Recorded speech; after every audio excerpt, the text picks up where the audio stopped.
Antonio Trillanes o Along Malapitan. Along pa rin po. Bakit? Pwede ko ba malaman? Kasi syempre, si Along, nagmula sa magulang, marami na po silang nagawa sa Caloocan ng mga pasilidad. Marami na rin pong pagbabago. Resibo. Resibo kumbaga Palagi may resibo. Halimbawa manalo ulit si Along, ano naman po yung gusto nyo sabihin na baguhin dito sa Tagaytay? Dito naman, di naman na kailangan ng may baguhin pa kasi may nagawa naman na sila rito tulad ng barangay namin. Sila ang ano niya, tatay niya. Health center. O yung barangay, yung health center. Kasi naman tong school, hindi ko rin masasabing ano. Alam naman natin kung saan nanggaling yan. Kay Kong Egay talaga nanggaling yan.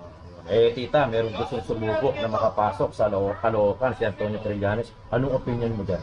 Wala po ako masabi, no comment po. Okay, thank you, ate. Pero ikaw, Along ka. O syempre naman po. Thank you.